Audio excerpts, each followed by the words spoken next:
Terutama setelah saya dewasa dan setelah saya terlibat menjadi seorang yang menceburkan diri ke dalam dunia seni lukis, saya merenung kembali sebenarnya di mana dimulai ini. Kenapa saya terdampar kepada profesi seperti itu? Dari penelitian itu, saya merasa bahwa barangkali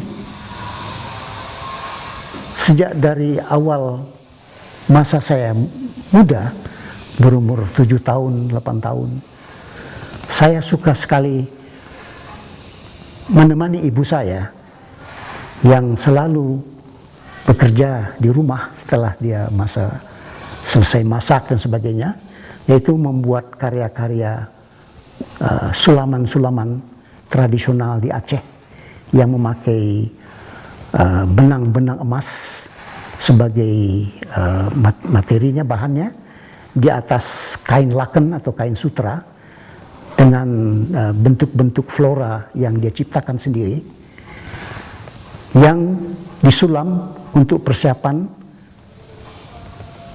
alat perkawinan kakak saya yang perempuan bila nanti dia menikah. Seorang ibu yang baik di Aceh itu memang akan sangat terhormat apabila dia mempersiapkan sendiri perlengkapan pernikahan anak gadisnya. Nah, ketika proses membuat itu bertahun-tahun. Nah, di situ saya suka membantu ibu dari mulai mempersiapkan bahan-bahannya, juga melihat dia menggambar dan melihat dia juga menyulam dan mempergunakan bukan hanya warna-warna benang saja, tetapi juga dia memakai warna emas pada benang-benang emas itu. Ibu saya itu sangat terkenal di kampungnya sebagai seorang yang pintar sekali menyulam karya-karya seni tradisional di Aceh itu. Itu satu hal. Samping itu juga saya mempunyai abang, seorang laki-laki, namanya Zainal Arifin.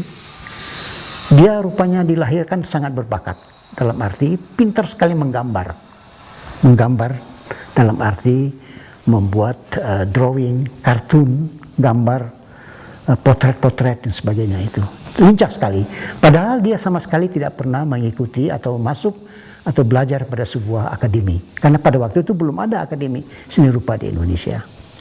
Dia membuat banyak komik-komik, kartun-kartun, dan membuat bioskop yang dibuat dari kaca yang diasap dengan asap lilin menjadi hitam, kemudian digores dengan jarum dan disenter sehingga menjadi suatu gambar yang terdapat pada layar karena disenter itu.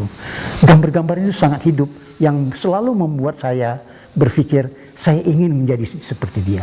Saya ingin sepintar dia menggambar. Saya ingin menjadi pelukis seperti dia.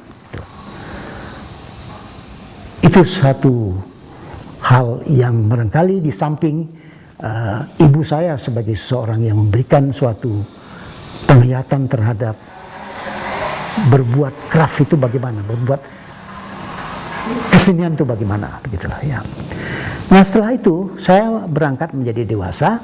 Ketika saya sampai di SMP dan SMA di Medan, nah, saya bertemu dengan seorang guru gambar yang menjadi guru saya, yang juga sangat aktif memperhatikan saya dan mendorong saya dan memberikan peluang-peluang bagi saya untuk dapat mengikuti berbagai perlombaan-perlombaan menggambar pada tingkat sekolah menengah pada ketika itu, dan terbukti memenangkan berbagai-bagai perlombaan itu, sehingga itulah yang barangkali membuat saya yakin bahwa kalau saya harus berkembang ke depan, barangkali inilah bidang yang akan saya tekuni, gitulah ya. Jadi ibu saya, kakak saya, dan guru saya.